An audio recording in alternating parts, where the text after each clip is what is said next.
Picture this: the mighty Bhima, strongest of the Pandava brothers, stands face to face with Kubera, the divine lord of all wealth and treasures in the cosmos. This isn't just any meeting between mortal and deity. This is a profound lesson about power, humility, and the true nature of abundance. During the Pandavas' 13-year exile, they journey through the treacherous Himalayan peaks. Draupadi, their beloved wife, expresses her desire to see the beautiful Sagantika flowers that bloom in Kubera's celestial garden.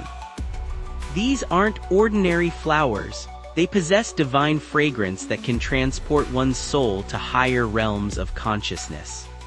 Bhima, ever devoted to Draupadi's happiness, immediately volunteers for this dangerous mission.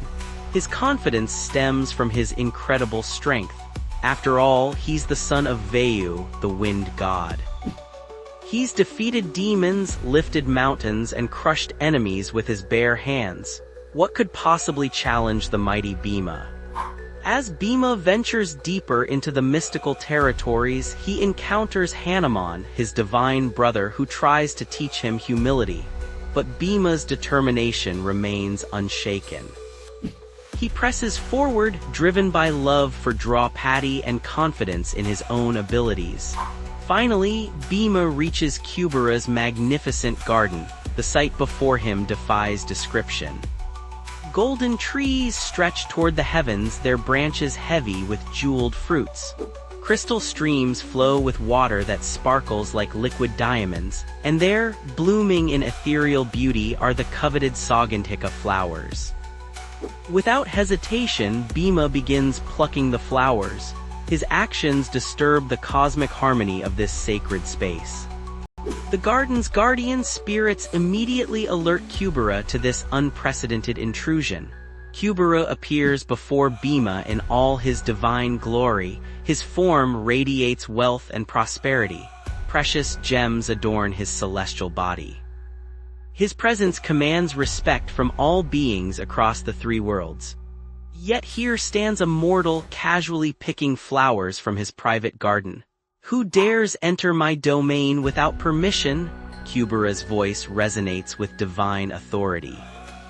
"Do you not know that this garden belongs to the Lord of all treasures?" Bhima, true to his nature, responds with characteristic boldness. "I am Bhima, son of Vayu and Kunti. I've come to gather these flowers for my wife. No force in the three worlds can stop me from fulfilling her wish." This moment represents a crucial test.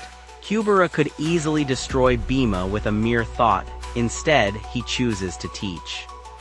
The Lord of Wealth recognizes the pure intention behind Bhima's actions. This isn't greed or selfishness driving the Pandava, it's love and devotion. "Your strength impresses me, son of Vayu," Kubera says with a knowing smile. "But strength without wisdom is like a river without banks. It destroys everything in its path, including itself."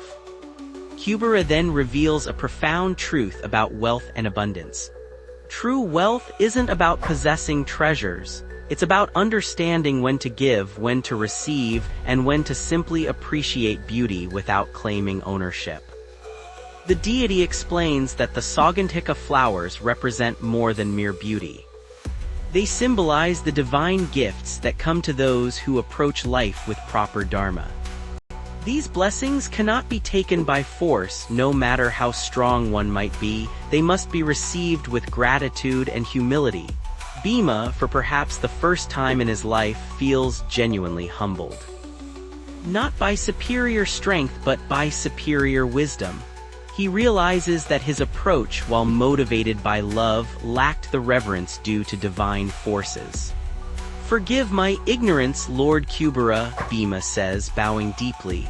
"I acted without proper respect for your divine domain." Kubera, pleased by this transformation, grants Bhima not just the flowers but something far more valuable. He bestows upon him the understanding that true strength lies in knowing when to use power and when to exercise restraint. "Take these flowers with my blessings," Kubera declares.